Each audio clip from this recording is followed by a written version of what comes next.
একটা জিনিস মনে রাখা ভীষণ জরুরি।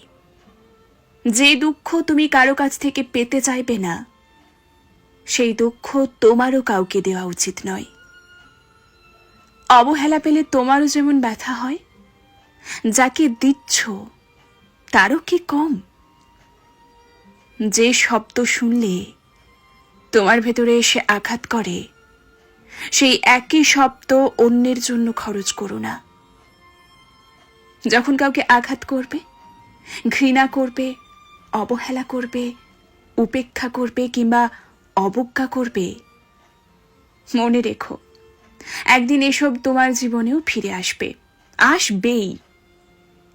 ঘৃণার বিনিময়ে ঘৃণার চাষাবাদী হয়।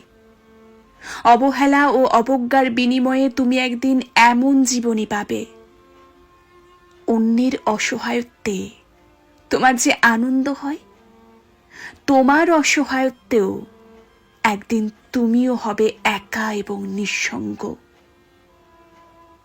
প্রয়োজনে কেউ থাকবে না, কেউ না, কাউকে পাশে পাবে না।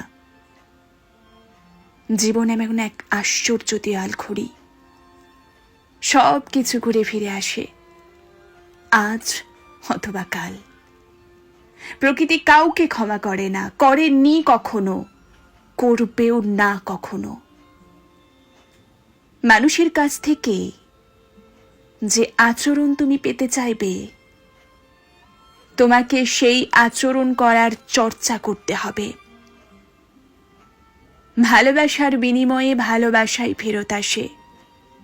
যেখানে বিনিয়োগ করেছ, সেখান থেকে না হলেও কোথাও না কোথাও থেকে জীবন তোমাকে তার বিনিময় ফিরিয়ে দেবে।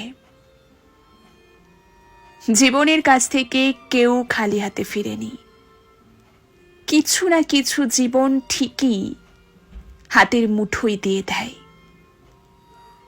হাত খুলে যে জিনিস পাবে, বুঝে নিও তুমিও কাউকে না কাউকে সেই জিনিস দিয়েছিলে।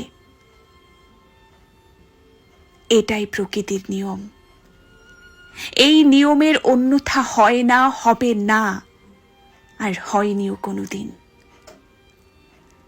আমাদের জীবনের প্রতিটি জিনিসই ঘুরে ফিরে আসে। আজকের অবস্থা অবশ্যই একদিন 180 ডিগ্রি কোণে ঘুরে যাবে। যেখানে মানুষকে দাঁড় করিয়েছিলে, জীবন একদিন তোমাকেও সেখানে দাঁড় করিয়ে দেবে। শুধু অপেক্ষা করতে হবে। অপেক্ষা করো। যা ছড়িয়ে দিয়েছ তা একদিন তোমাকেই ফিরিয়ে দেয়া হবে। এটাই জীবনের নিয়ম।